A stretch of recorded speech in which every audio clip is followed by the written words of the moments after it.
of council direction where you previously had requested kind of an overview presentation just to get a sense of what council's options are related to affordable housing. What are the tools at your disposal? A lot of the things I'm going to cover today are things that council has talked about in some way, shape, or form over the last year or two.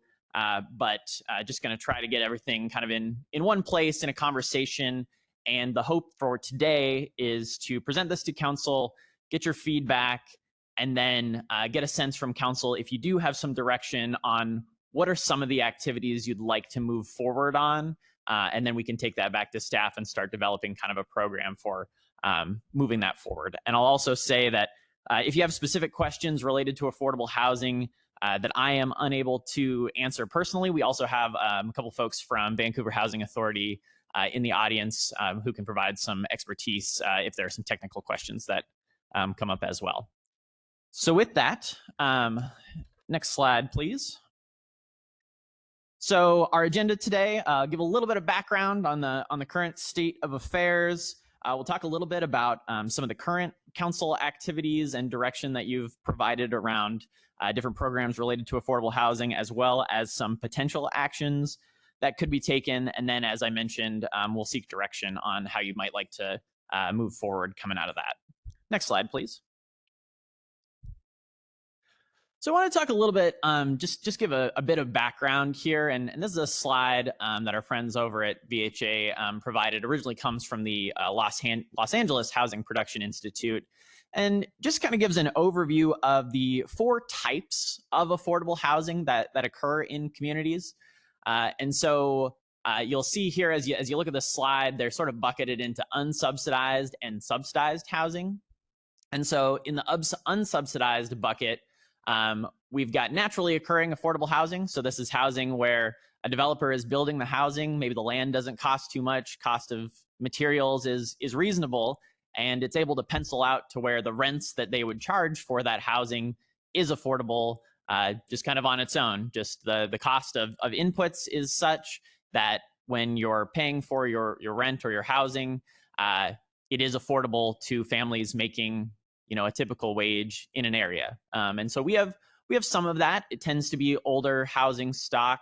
You think about sometimes smaller apartment complexes, places where folks have been living for a while, where maybe the maintenance is a little bit in a worse location or not quite up to new modern standards, but the housing is affordable to people who live in the area. So that's naturally occurring affordable housing. There's also privately financed affordable housing. And so this is where a private developer might build a deed restricted housing.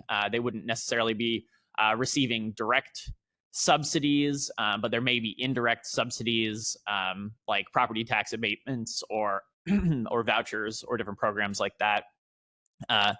And so sometimes that's called unsubsidized workforce housing or impact housing, but that's housing where it is privately financed, but it's also affordable. But maybe there are some indirect mechanisms. It didn't just naturally come that way. There was some government intervention that helped make that housing a little bit more affordable. And then we get into the subsidized housing bucket there on the right-hand side of your slide, and that includes both inclusionary housing, which is affordable housing provided as part of an otherwise market rate building. So we'll see this sometimes where there's a tax credit program or a subsidy that is provided where a certain percentage of the apartments or units in a construction project are essentially subsidized by the other market rate units in that building. And so inclusionary zoning is kind of a piece of this where sometimes there are requirements around that. And some cities and states do include density bonus programs where you can build more or larger structures if you are including that percentage of affordable housing. Essentially, what you're trying to do with some of these tools is get the developments to pencil out to where the developers, are not taking a loss on building this, but you also are creating the conditions to where affordable housing can occur as part of a larger development. And then there's government subsidized housing, which is housing built by a nonprofit or sometimes a for-profit affordable housing developer, utilizing directly government funding. And so government funding is, as we know, limited. There are only a few number of tools at local government's disposal. And so those projects often have to compete for funding, as we've been having these conversations about the 1406 tax credit remittance program that we get from the state. That is a bucket of money that we can use locally to help promote different housing projects. And unfortunately, due to some of the requirements, and because a lot of times these are permanent supportive housing where there are also services being provided on site, this type of housing can be more expensive to build than some other types of housing. And so that just kind of orients us a little bit to the different types of housing that can be created. And as council is thinking about your goals and how you would like to promote affordable housing in the county, there are different tools that can help promote affordable housing within these different buckets. So for naturally occurring affordable housing or privately financed affordable housing, sometimes that might just be a zoning change that allows for more density so that a development can pencil out for a developer. Whereas you go all the way to the other end, there are direct financial commitments that the county has made to help create housing, as we've done with the 1406 funds, and that is going to help create some of this more subsidized housing. And so next slide, please. Jordan, I have a little question here.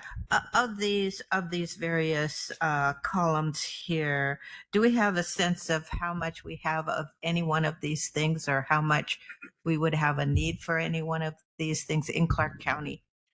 That is a good question. I am not aware of an exact breakdown of these different by these kinds of buckets. I know through the comp plan we are required to look at affordability in income brackets, and so I think that gets us part of the way to knowing that. Certainly, like the permanent supportive housing is probably going to be subsidized housing for the most part, but as you get into some of the more middle brackets in terms of AMI and affordability, that is going to straddle the line between the different types of affordable housing. And so I can do a little bit more digging and see if we have a little bit more nuanced breakdown. But for the most part, my understanding is the way that we have it cut is kind of by affordability at these different income bands.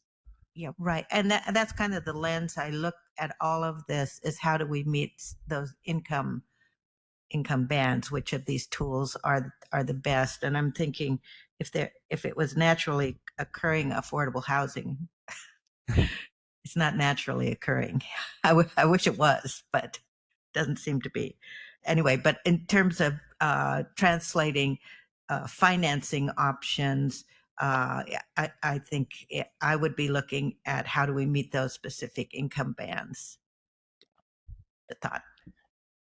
Yeah, thanks, Chair. And I know that's that's what the state is holding us to in terms of our comprehensive plan requirements. And we will talk a little bit more as we go through. There are a couple of things related to that, and the new House bill that was just passed that is going to be tracking each county and city's how much housing they should be building over the next few years.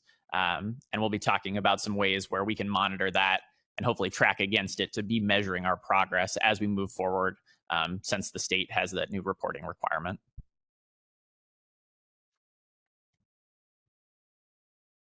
Okay, next slide, please. So sticking with the background a little bit, our friends over at the VHA provided this to me just as a kind of an example to look at 2021 to 2024 versus now, and the sources of funding that they use for their housing projects, as well as the uses and kind of the change that we've been seeing over the last little while. And so if you're looking at the left-hand side of this slide, you'll see in the 2021 to 2024 period, the sources of funding. There's equity funding, including low-income housing tax credits. So these are tax credits that VHA or other affordable housing providers would receive. They can sell those credits to receive funding to do affordable housing projects. And as you're looking in the previous time period, you're looking at getting 90 to 95 cents on the dollar for those tax credits. And if you look at now, you're looking at more something like 80 to 85 cents on the dollar for those tax credits. And so what that is doing is it's essentially putting a squeeze on those tax credits. You're not getting as much bang for your credit. People are not willing to pay as much per dollar for these tax credits. And so what it's doing is it's causing an issue where there's a need for a greater local subsidy to make up that difference if you want these projects to pencil out. We saw that recently with the Weaver Creek project and council's consideration of that whole proposal. The other thing that is causing some strain for housing developers right now is rising interest rates and higher level interest rates than we had previously. And that is making debt more expensive to take on, which is making it more difficult for these projects to pencil out. And you'll see also in the uses, the costs are going up as well. So you're getting squeezed on the financial side, and then as cost of materials and labor is increasing, insurance costs are going up. That all creates additional cost for any kind of project. And so we are just living in an environment right now where it is more challenging than it has been than really ever before to get these projects to pencil out. And I know that's part of the impetus for why council has wanted to see what you all can do about affordable housing and some of the tools at your disposal to try to counteract some of these larger economic trends and headwinds that we're really dealing with here. Chair, just a really quick question. Yeah. Thank you. Really quick question. I noticed that in the 2021-2024 under uses, you didn't indicate the cost of insurance. Has it been so significant that it was added on to the uses under the now column? I see some nodding. Yes. Nod. I know that the costs have increased substantially insurance-wise, kind of across the board for local governments. And I think that's true. And I'm seeing nods from our friends from the VHA as well. But yeah, I know insurance costs they continue to go up for a number of reasons. But I know there's increased liability issues, certainly in local governments. We're seeing that kind of county-wide, our insurance premiums going up and things like that as well. And I don't know if it's as much of an issue here, but I know in many places, increased climate risk is starting to get baked in more to insurance premiums. And so if you're building in an area that has a higher risk factor, that's increasing costs more and more as that uncertainty is increasing as well. And just to add, and I don't know if you can answer this, Jordan, it might be a question for the Vancouver Housing Authority, but it's true, it's correct that climate risks has increased the cost of insurance, especially across vulnerable regions of the country. Is that an issue here locally as well? I'm seeing some nodding, so thank you. Chair. Yeah, I'm kind of new to this, so I just need a little bit more information. I know Councilor Fuentes and others are much more knowledgeable than me, but so I'm looking at the 2021 to 2024, the tax credit pricing of 0.9 to 0.95 versus now at 0.8 to 0.85. Can you just explain to me how it works and how that is different from then and now? I just don't understand yet. Yeah. So at a high level, so low income housing tax credits are provided to low income housing developers, and so you get this tax credit, right?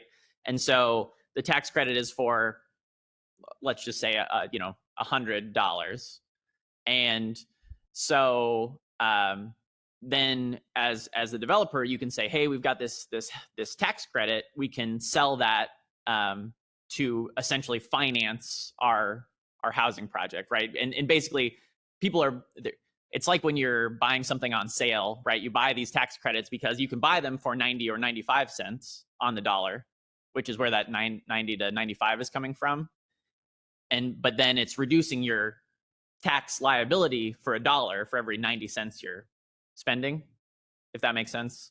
So you're essentially getting this reduction on your tax, because this country doesn't like to fund things directly. We like to do everything through the tax code.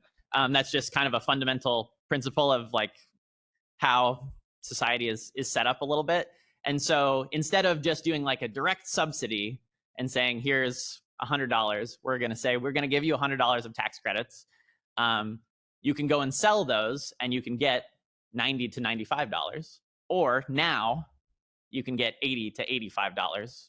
And so you're like, well, now we've got that, $10 or $15 gap that we didn't have before, times a million, for these larger projects. And so then it's creating these gaps that then we need to, or affordable housing developers need to try to fill in those gaps. And so you're essentially getting the tax credit. You're able to use the tax credit as a financing tool, but that financing tool is not as powerful or raise as much money as it used to. So that's at like a very high level. Thank you. I'm getting there. Yeah. And who sets the rates? My understanding is that it's essentially what the folks who are buying those tax credits are willing to pay. So it's it's kind of a market rate going for those tax credits is my understanding.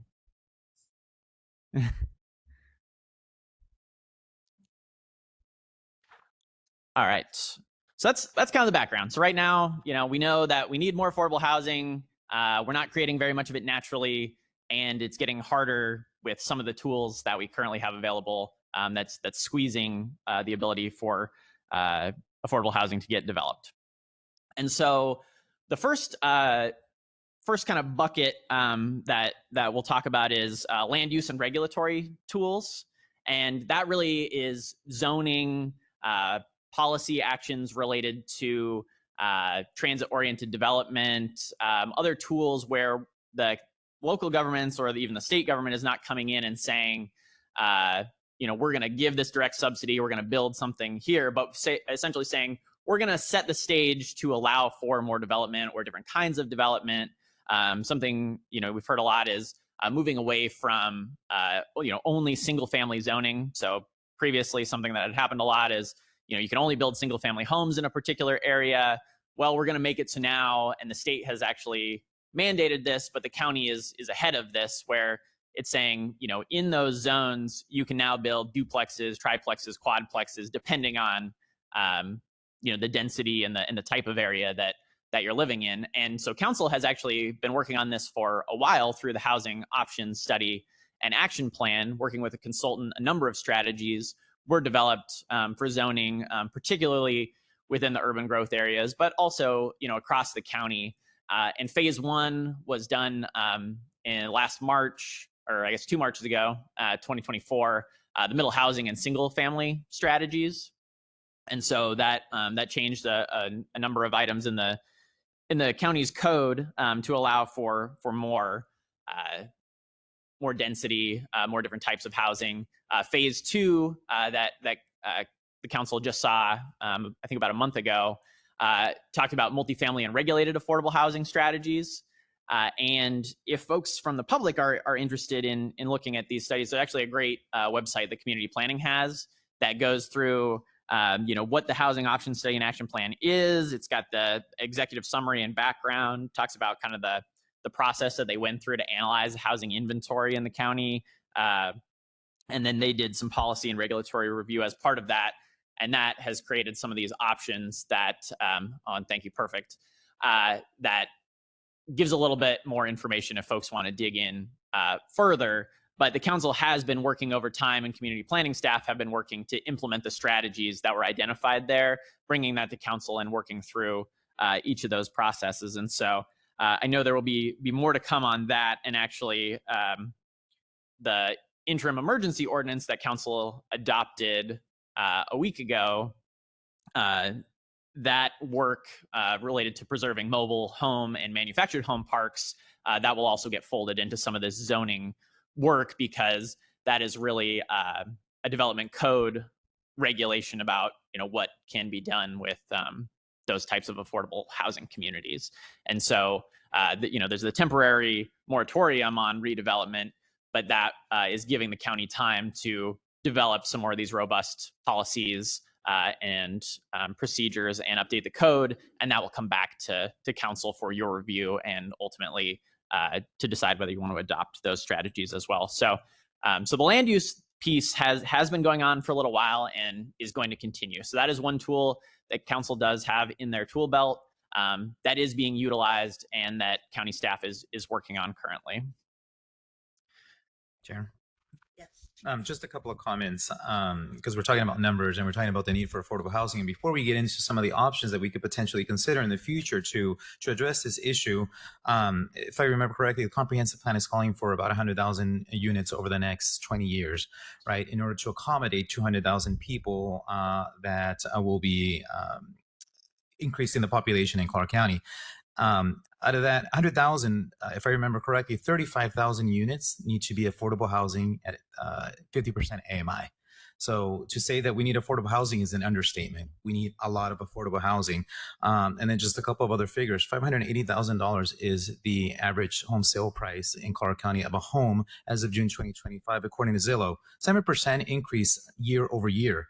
Average rent is almost $2,000 for a one-bedroom apartment in Clark County, also according to Zillow as of June 2027. So all to say that before we get into some of the options, this is a critical issue. We don't have enough homes to accommodate the people that currently exist, which is roughly about 15,000 currently. We need 15,000 to accommodate demand now, 16,000, and we need 100,000 more units, 35 of those affordable housing over the next 20 years. Just to add a couple more things to that sense of urgency is that Clark County has the highest eviction rate in the state, and we have a growing homeless population. Thank you, councilors. Yeah, it's the need is great, and the challenge facing us over the coming years is also significant, especially if we're going to meet projected population growth over the coming decades. Next slide, please. And so I'll talk just briefly here. Council, you've heard a lot about 1406 funds. So House Bill 1406 was passed several years ago. And it's actually Fund 1040 if you're looking in the budget here at the county. But it's an affordable housing sales tax remittance. And so this program is cool because most of the time the state does not like to give us any of the portion of the state sales tax or property tax back. They like to take that money. They like to keep it. They like to use it for state stuff. But in this instance, because the need is great for affordable housing, they have basically they given a remittance of up to 0.0146% from the portion of the state sales tax. So the state sales tax, as you'll recall, is 6.5%. They give us a little piece of that back from the state portion of the sales tax to use for affordable housing purposes. So that includes acquisition, rehabilitation, or construction of affordable housing, which is mostly what the council has used it for previously. It can also be used to fund the operation and maintenance of new units of affordable or supportive housing, and also can be used to provide rental assistance. And in Clark County, it raises between $700,000 and $900,000 a year, depending on sales tax receipts. And that has been mostly allocated over the next several years to the Weaver Creek housing project, and our commitment, county's commitment to that project to help them close the gap financing on that. So I won't spend too much more time since we've talked a lot about that, but that is a tool that is currently in use that council is using to directly subsidize affordable housing units in the county. Next slide, please. And so another item, another option that council could have related to direct funding of affordable housing is what we call 1590 funds. So this came out of House Bill 1590. It's authorized under RCW 8214530. And this would be a 0.1% sales and use tax for housing and related services. It can be done councilmanically. So with a vote of council, it could be passed, or council could choose to put this on the ballot to the voters of Clark County. And if it were approved by voters, the tax would go into effect as well. So it can be done in either fashion. The city of Vancouver has already levied this tax. They are the only jurisdiction in the county to have levied this. And so if this is a direction that council would be interested in going in, just something to note is that the county would need, per statute, to enter into an interlocal agreement with Vancouver, with that city, to determine the allocation of funding. And so essentially what that would look like is, Vancouver getting the portion of sales tax that is raised within city limits of the city of Vancouver. That's the amount they're currently levying and getting. And then outside of the city limits of Vancouver, this funding source would raise about $7 million annually that could be used for county affordable housing projects. Specifically, could be used for construction, acquisition, and maintenance of affordable housing, housing-related services, and mental and behavioral health for vulnerable populations. And housing must be, using this mechanism, must be for those making 60% of area median income or lower. And so, and that is 60% of so 60% of AMI, but also 60% of the total funds raised have to be used for that purpose. The other 40% is a little bit more flexible. It can also be used for some like behavioral health needs. It could also just continue to be used for these main purposes. But the first 60% is specifically for construction, acquisition, maintenance of affordable housing, and housing related services. The other 40% has a little bit more flexibility. So just to be aware of like kind of how the breakdown of that works. There's a question here. Sure, thank you. Couple of questions, Jordan. For to implement the 1/10 of 1% sales tax, is that a majority vote? Yes. Okay, thank you. Do you know the city of Vancouver has already levied this tax? Was it a councilmanic vote? Did they put it out to the voters? No, it was. I believe it was proposition. I can't remember what the proposition number was, but I do believe they put it out to the voters. And So I think that that was the affordable housing fund. The 1590, I think, was councilmanic. Okay. Yeah, I think so. I think you're right. Yeah. What is the impact on 1/10 of 1%? What is the impact on the taxpayer? So that would mean that, for every $100 that you're spending on goods and services, that is 1 or 10 cents. Yeah. So that if I go to Walmart and I buy a $500 television, then part of that sales tax, 50% of it goes to the 1590 fund. 50 cents. Yeah. Yeah, 50 cents. Mhm. Okay. Thank you. Sorry. So it says here housing must be for 60% of AMI or lower. You had just said there's a 60-40 breakdown, 60% most really focus on construction of housing. The other 40%, can you describe a little bit more about that? Yes. So the other 40% can be used for some other behavioral health services. I don't have the statute in front of me, but essentially and the state often does this with different sales tax mechanisms where there's a portion of it that has to be used very directly for whatever the main purpose of the sales and use tax is.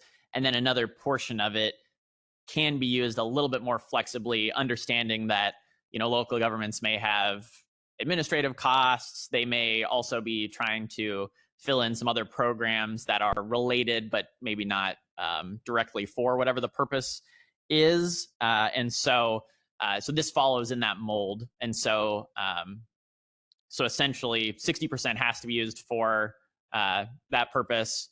The other 40%. Oh, and thanks. I think we got the statute pulled up here. And so it is. Whoever pulled that up, that's impressive. I mean, they're amazing. Yeah.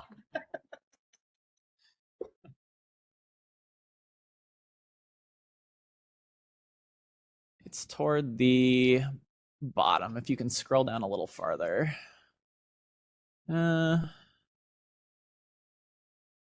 Coordinates is go back to B. I think it's 2B. 2B. Okay, perfect. Okay, yeah. So the affordable house. So 2B, the affordable housing and facilities provided, housing related programs in the subsection. Okay, so there are some persons within the following population groups, which does include. It's a pretty large group of folks. And then if you look at C there, the remainder of money is collected under this section. So that's the other 40% they're talking about, must be used for the operation, delivery, or evaluation of behavioral health treatment programs and services or housing related services. And so it's a little bit more flexible. So you can use for the housing related services or for the operation, delivery, and evaluation of behavioral health treatment programs. And for many of the housing projects that might be supported with these funds, to the extent that they're permanent supportive housing and have wraparound services, that is likely where some of that funding would end up going to. Okay, thanks. I see the behavioral health treatment programs and services. Okay, thank you very much.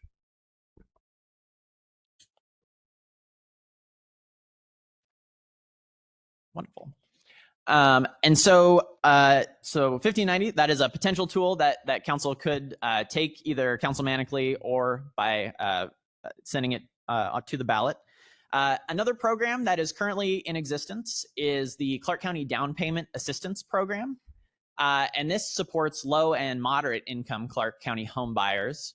And it was launched in 2023, utilizing a couple $1 million of ARPA funding, as well as 2/3 of $1 million provided from the Housing Finance Commission. And this provides a $60,000 down payment assistance loan, simple 2% interest, to help folks who might otherwise not be able to afford the down payment on a home. Let's say maybe they can afford the monthly cost, but getting the lump sum to initially put the down payment on the home is too much. It provides that assistance to them, and then over time that does get repaid back to the county, and so can be loaned out again. And so that is a program that currently exists. If council wanted to, it could be expanded. It sounds like from what I've heard, it's been successful so far. Initially, there was a $1 million that was set aside for just the program directly, and then $1 million that was going to be, I believe, worked through some community partners or had some more specific requirements, and they had a hard time with that more specific ask. And so council had gone back and put that $1 million back into the main fund to be able to be loaned out to low and moderate income home buyers countywide. And so it sounds like they've been able, and it's run through the treasurer's office. I would just note that it was because that program was so successful, the loan program. Yeah. And Alicia Topper is online too. So if there's questions, yes, she can help. She can help with that. And very much to her credit for leadership and developing that program. Absolutely. And so just to say, this is something that the county is currently pursuing, and it has been successful and potentially could be a candidate for expansion if funding was available. And one of the nice things about it being a loan program is it is paid back over time. And so as funds come back in, the program will be able to grant out again. Right. And it enables people to develop some equity. So. Yeah. So, Jordan, to be clear, so funding for this down payment assistance program comes from the Housing Finance Commission and ARPA, so not from the county. We just administer the program. Well, the ARPA funds were county funds, essentially. Right. So essentially just using a piece of that funding. So that is the county's contribution. Okay. Were those ARPA dollars. But the ARPA funds have now, we won't have access to ARPA funds. No, we will not. Right. But we will eventually get paid back to that $2 million will come back to the county, it over was time. the seed money that enabled the program to get It's an issue. started. Yeah. Okay, thank you. And so the next item I'll talk about is bonding. And so general obligation bonds can be issued by the county, and they can be used to generate revenues to subsidize affordable housing projects or other affordable housing programs. Those bonds can be repaid with local general funds or a dedicated tax. And so there's different sources of funding that could be used. General fund, it sounds like the lodging tax, which tends to be used for tourism related services and programs, can be used to repay general obligation bonds. And REIT funding can also sometimes be used to pay back the bonds for eligible projects.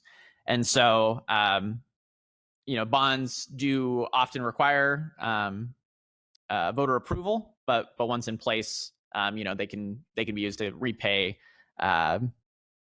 different affordable housing projects, or be used a little bit flexibly based on needs and how the bond is written.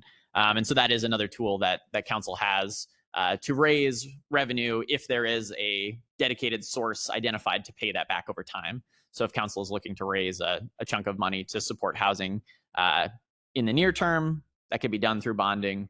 And then really the rub is figuring out how to pay that back over time and identifying a source for that, which could be 1590 funds, could be the general fund, could be 1406 funds. There are some tools that can raise various amounts of revenue, as we saw with the 1406 funds. As council has had some of those conversations, those funds would not have bonded to raise very much in the grand scheme of affordable housing, but a larger source of funding, if it were identified like 1590, you could potentially bond for a larger amount that could potentially do a larger project. But that is one option that council also has. So just keep that in mind.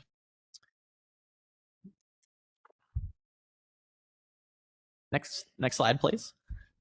And then just wanted to talk a little bit about a smattering of other activities that the council can consider as potential follow-on action.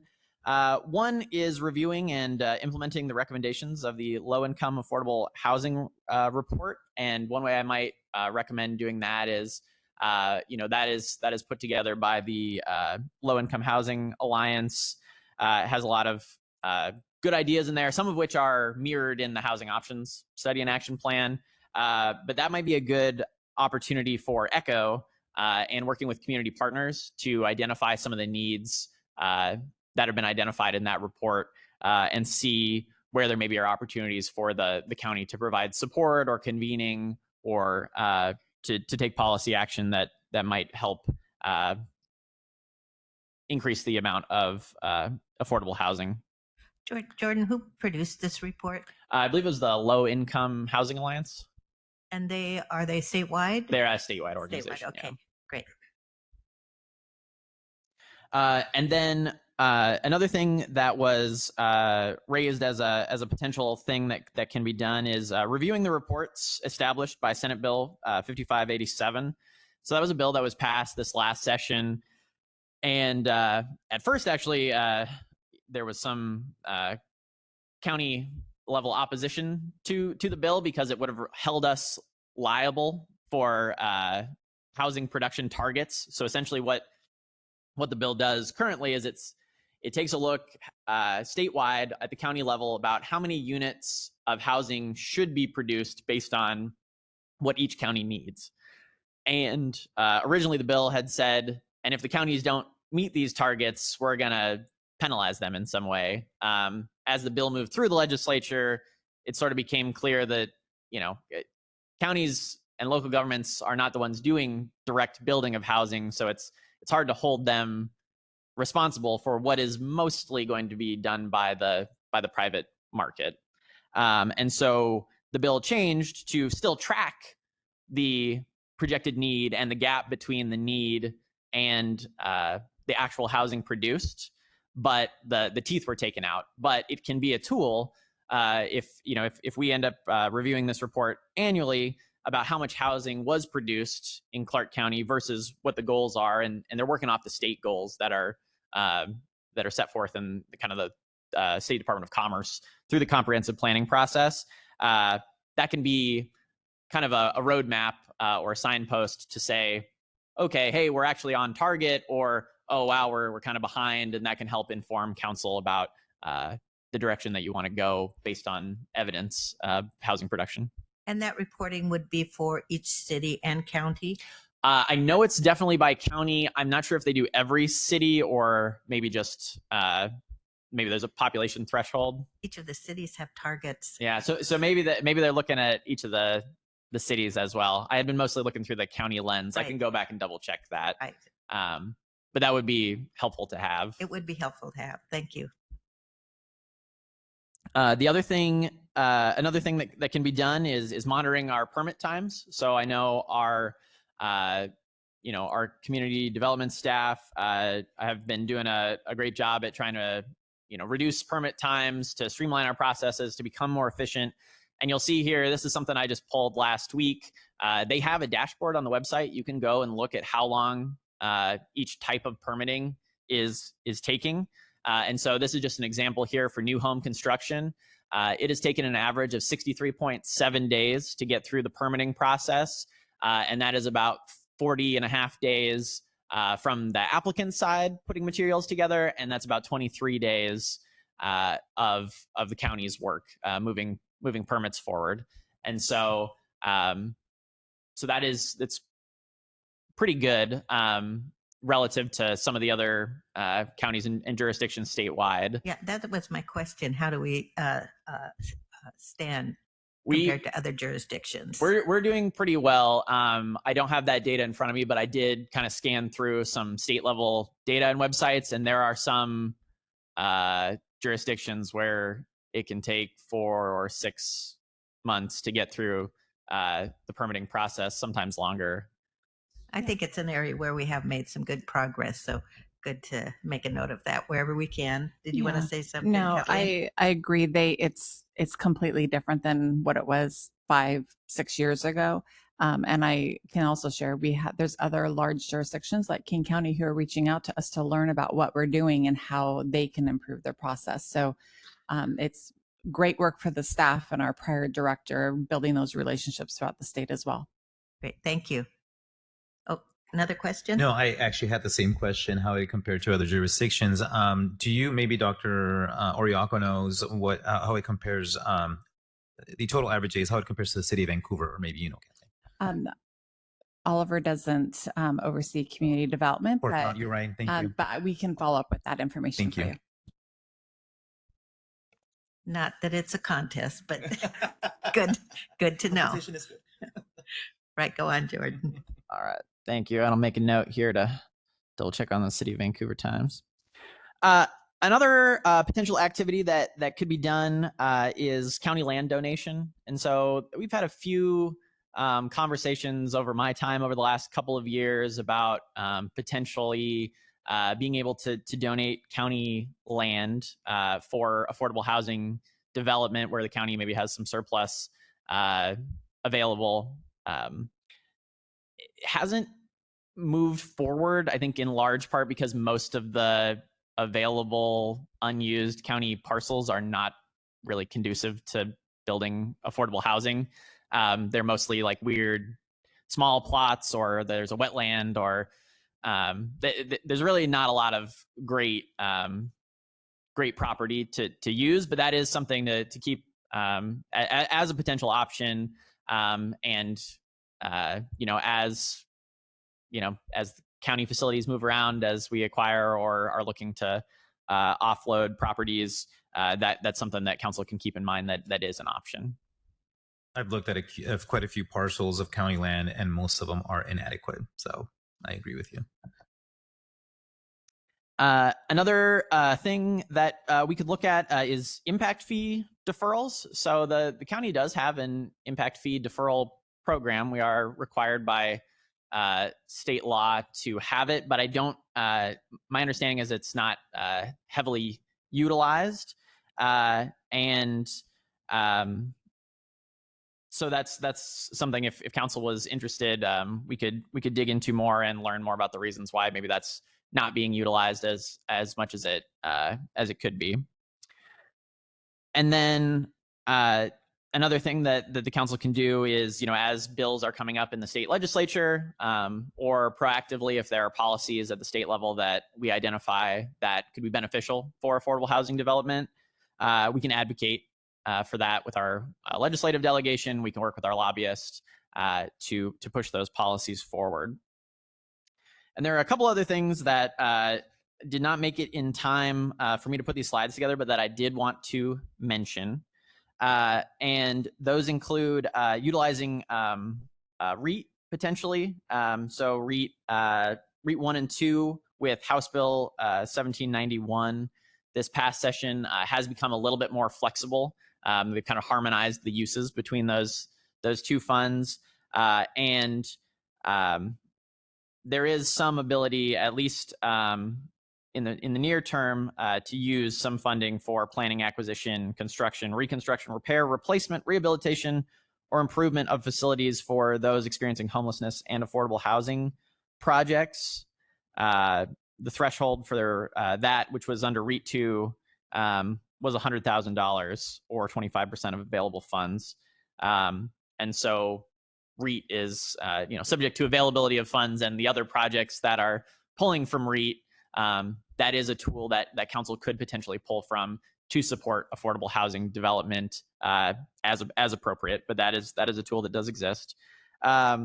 The county is able to, per RCW 3583.050, RCW 3521.685, and RCW 3632.415, the county is able to enter into a contingent loan agreement, often called a CLA, with a housing authority or a nonprofit or for-profit private developer to provide loan support for affordable housing development. So providing credit or a loan is something that could be appropriate potentially, and something that council could consider. That is not something I have a ton of expertise in, but if council's interested in pursuing that, I think the treasurer has more information on that, and I'm happy to work with their office and others to kind of dig into what the specifics of that might look like, if that's something that council is interested in following up on. And then the final thing that I wanted to mention, and I think this gets to a little bit of the confusion earlier with the 1590 funds versus the housing levy in the city of Vancouver, is that the county could also, and this does have to go through voter approval, but could issue up to a 50-cent housing levy for affordable housing. And so that would be a property tax levy, 50 cents per $1,000 of assessed value, or up to that amount. Could be levied. That requires the governing body, so you, to declare the existence of an emergency with respect to the available of affordable housing. As we saw, the city of Vancouver has done that, and the governing body determines that the affordable housing financing plan, basically you have to adopt an affordable housing financing plan and then determine that financing plan is consistent with the comprehensive housing affordability strategy that would be identified in the comprehensive plan. So essentially, if the council is interested, you could put, you'd have to declare an emergency related to affordable housing. You could put it on the ballot as a levy countywide, and then we would need to make sure that use of those funds is consistent with the targets and processes around affordable housing that are identified as we move forward with the comp plan process. And so so that is another option. That's 50 cents per $1,000 of assessed value of a property? Yes. Okay. Up to 50 cents. Up to 50 cents. And that's it needs to go up to the voters, correct? That would have to go to the voters, yeah. So it'd be kind of like a typical levy or levy lift process. And that'd be a simple majority. That is my understanding, yes. Yeah. Another question over here? Yeah. Thank you for this list. And if you could update the list with those additional things and repost or send around, that would be really helpful. Certainly.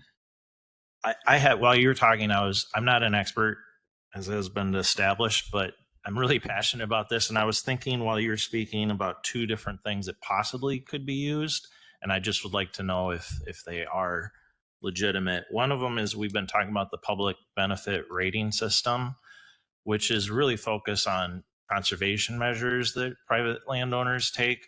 I'm thinking a little bit about the mobile park zoning decision that we have to make, and I think about the restrictions on the owner of that property, and trying to find benefits for those private owners to incentivize keeping land in mobile home park zoning, encourage the owners. And what I was wondering is the public benefit rating system is basically a tax benefit. It's based on a rating scale, a number scale based on what kind of things you do to your property, focused on conservation measures. But I was wondering if you could have point system for certain types of affordable housing that's provided on your property, whether it's mobile home park or it's ADUs or it's duplex, something like that. That's question one. And then the second one is TDRs is something that I know we can use to promote conservation of farmland, rural open spaces. Also, it can encourage faster growth. And a question is a little bit to Oliver as well, who has a lot more experience in this, but I believe it can be used to incentivize affordable housing actions. And so my question is, are both of those legitimate tools that we could use? And if they are, I'd like them to be added to the list. I know that's a lot. Those are great questions, Counselor. I don't know if Oliver or any of our staff online have any initial information on that, but I would be happy to go back and dig in to see.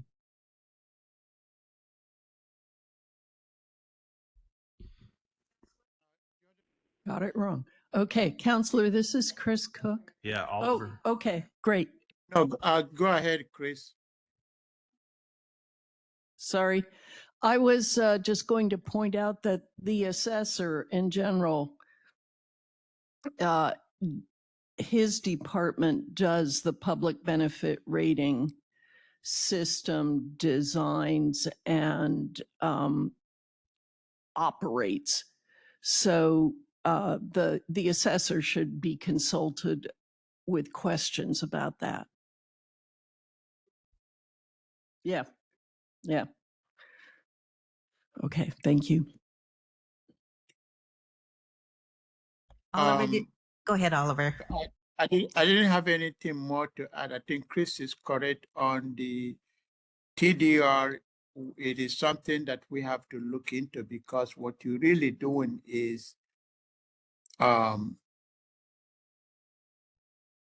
you're selling credits. So I'm not sure, and then holding that credit for not developing. So it is something also that when designed will be housed in probably the assessor's office, and they will be determining how that and what happens in terms of buying and selling those credits. So it's not something that I can respond to quickly. I just wanted to add on the SB 5587 in terms of the reporting passed by the legislature. It will include cities with over 10,000 population or more. So it's not limited to county alone. Just want to support Gordon on providing that quick answer immediately. Cities with 10,000 or more will be included in that report going forward. Thank you. Okay. Thank you. Yeah, thanks for that. And so, yeah, if you could look into those two mechanisms, as I understand, even with TDRs, you could provide more development credits for those units that provide affordable housing. So, okay, thanks. Okay. Is there more to present? So no, this is, we've reached the end of presentation. So the next slide is really just questions, comments, and if there are some, you already heard some follow-up research to do, but if there are other directions the council would like to go, just looking to get some direction about some of the avenues you'd like to explore that we can bring back more fully. Right. I'd also like to mention our treasurer sent out some information and included a link to Affordable Housing Toolkit, which I had time to at least just print out.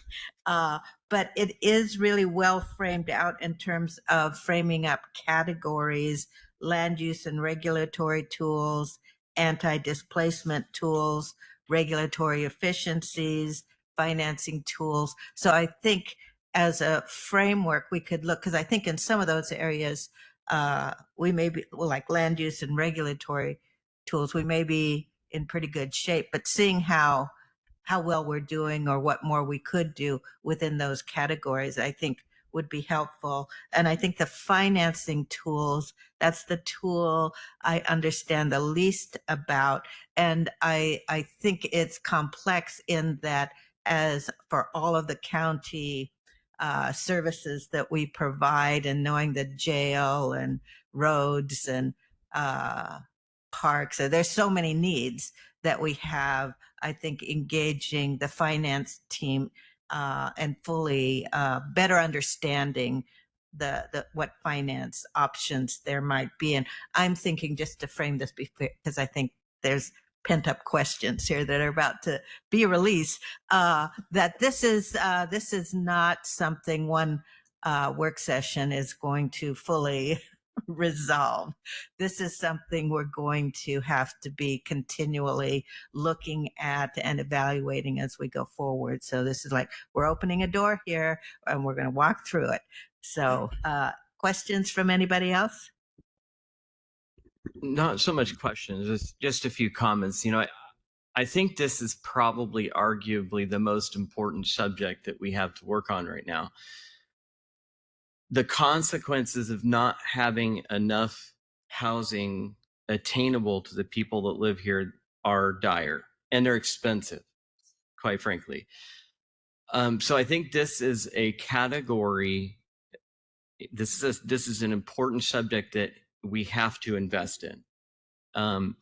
So that having been said, and Jordan, were you able to get an answer on that question that I had about 1590 funds being used to help facilitate?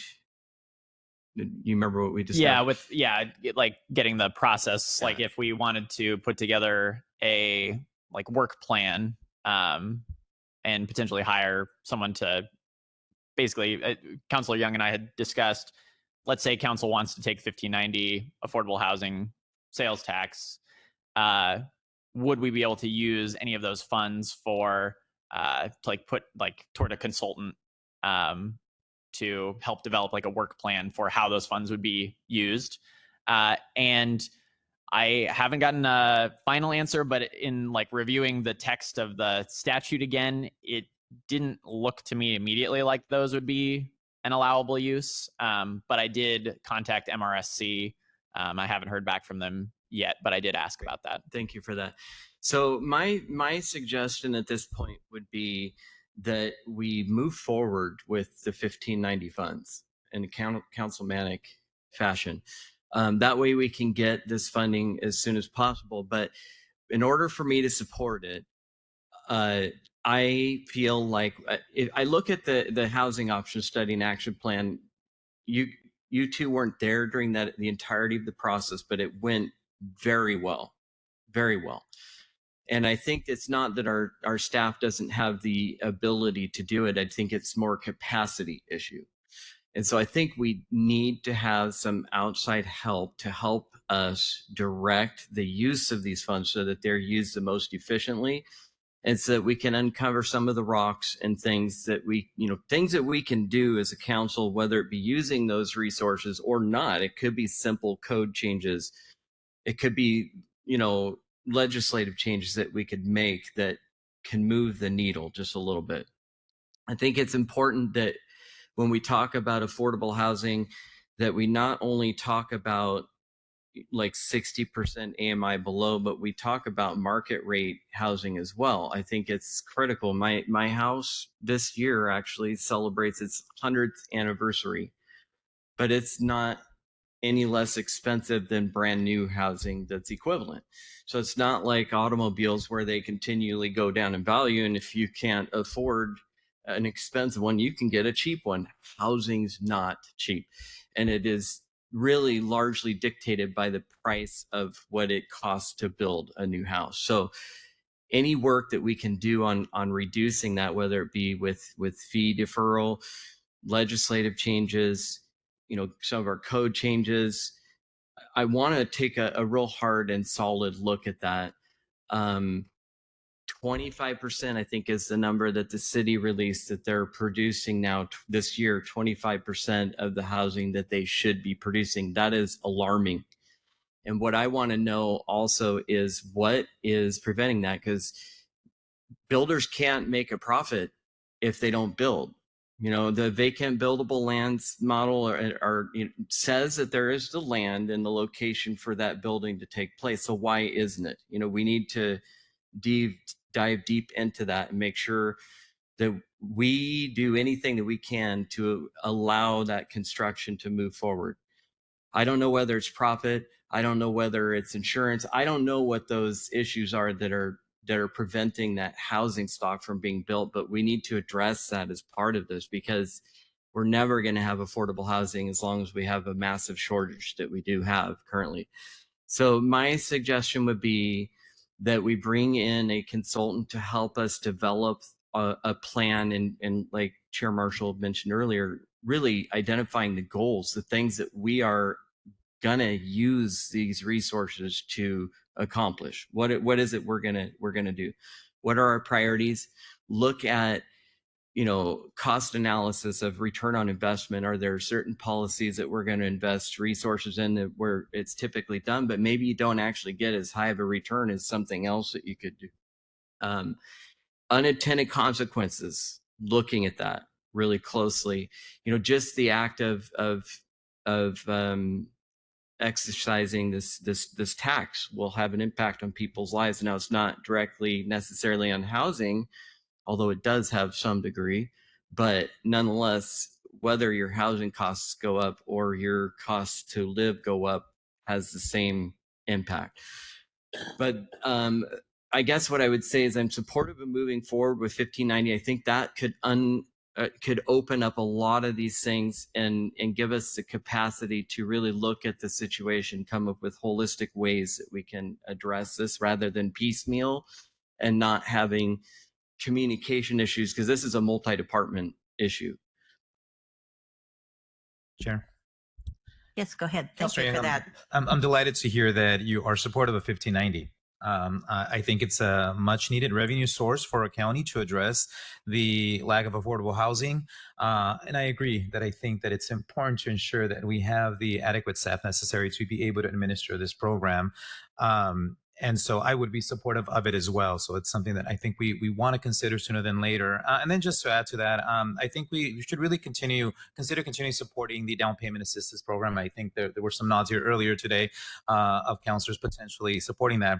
And at a minimal level, the county land donation, as I mentioned earlier, I looked at some of the tax lots. There aren't very many, but I might have missed a couple. But if there is land out there, which is incredibly expensive in that county, that we can donate to a potential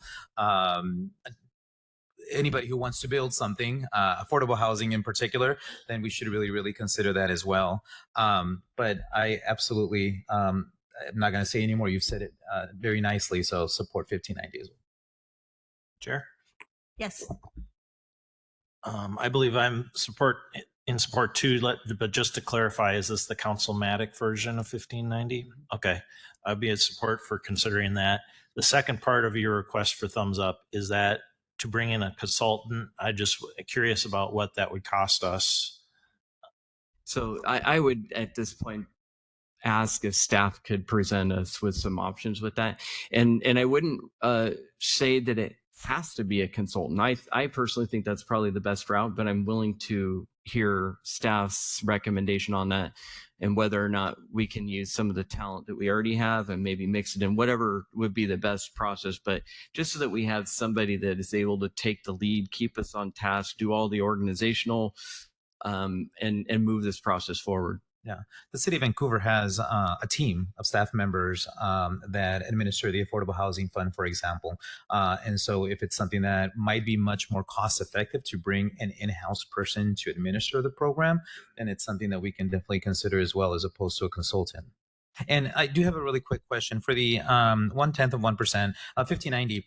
How long are we allowed to utilize that 1590? Is it indefinite? Is there an expiration date? I don't believe there is an expiration date. I think it just it's kind of like mental health sales tax, where once you levy it, it is just a revenue source that exists until a council could repeal it potentially in the future. But otherwise, I think it just plugs along. Okay. And then just to clarify, I know that people are very tax adverse, right? But on a $20 chipotle meal, that's 2 cents. Thank you. I would also be supportive of moving forward with 1590. I think related to, well, let me just say related to 1590. I look at 1590 and I look at those income bands and think about, because those income bands, well, I don't know how many cities are 10,000 or more that would be reporting, but there's an obligation there. None of the, with the exception of Vancouver, are taking that $1590, and for us to take it, I think could provide a resource, a little bit of funds that could help leverage other dollars for those cities that aren't taking those funds directly, because all of the cities have needs, and I've wondered, and I think at some point the housing element will be reviewing that and seeing what the strategies will be that everyone is moving forward with to address those needs. So 1590, it's a piece of the puzzle. It will really only be a piece of the puzzle. But it's an important piece of the puzzle that can leverage other dollars. So all in on that. I agree that we need to have some dedicated staff to really look at this over a period of time, and not just how we use the $1590. I don't know if you were looking at this more broadly than just 1590, but to look at whatever financing tools or other things. And Jordan, I think you do an excellent job, but I know your plate is overflowing, and some additional dedicated staff, whether there's internal resources, although I feel like everybody's got their plate full, would be good. And what how we could pay for that as well. I don't know if there's grants. If Commerce has grants, Commerce ought to have some grants related to this. If they're setting up all these goals for us, they should be able to help us out with figuring out how to best do that. So and I'm interested in the whole suite and really looking at within those categories, if we're doing a great job, if there's more we could do, if there's things we just need to find out more about, how it may impact other things that we're trying to do to provide services for the county. So because I think this is a point where you're looking for direction. Is there other direction or comment? Go ahead. It's just a very really quick question. I know we talked about potentially having internal staff administer this program. Now, I'm not suggesting that current staff does. So my question to Kathleen, I think, is when we are collecting these type of taxes, for example, is there a built-in mechanism to pay for staff from that fund? I think that was the question that Councillor Young was working with Jordan on, to see if there's flexibility in that legislation to allow us to use it for staffing. Thank you. Okay, thank you for clarifying that. Go ahead. I didn't know if this was our only opportunity to give direction, but there's a lot of other options that you put out there that I think that we might be interested in. So I think we're just starting a process here, like the down payment assistance program. We haven't provided any guidance, but it sounds like something that is very valuable, and it depends on what we can afford. So I hope this is a continuous dialogue and that we'll be able to bring it up at future meetings. Okay. Yeah, and just to add to that, my idea is to look at everything, present it to us, evaluate it, look at return on investment, and give us advice and let us direct how we invest those resources and how we address some of the other things that are not resource related. But the whole suite of why housing is not affordable and what we can do to make a difference. Thank you. And then just ahead. yeah, thank you, Chair. Just one more comment. Yeah, I did mention, Councilor Liu, that I am supportive of continuing the down payment assistance program if it's feasible for us. I do want to learn a little bit more about READ, which was sent to us yesterday evening. I didn't get a chance to get to it, but about the contingent loan agreements. So I'd be curious to learn a little bit more about that. Okay. Okay, it sounds to me like this is a high priority for this council. That it does, Chair. So I've heard there's an interest in support for doing the 1590 fund and sales tax council manically. So we'll move that forward, and then sort of related and also separately, I'll convene some folks internally to talk about trying to put together a program and a plan for addressing affordable housing. A lot of the comments that council has given here. And we'll see what potential paths forward are, and then we'll bring that back to council. And to Councilor Little's point, I do anticipate this is just a first high-level sort of conversation so that we get some direction from you, ability to move forward. I think we have that, and we can start bringing things back to council as we get information and as we work together to put a plan together. And I think you're right that this could probably be a full-time job for someone, but we'll take all the pieces, and we've got a lot of expertise in house, and we'll leverage that to get some drafted information to council. Right. And I think drafting up what a scope of work might be for some dedicated staff to take the lead on this, what that might look like, because we've sort of broadly talked about that in terms of look at everything. Any other comments? Okay, great work. Thank you. Thank you, everyone. And we'll stay tuned. Thank you, council. Thank you.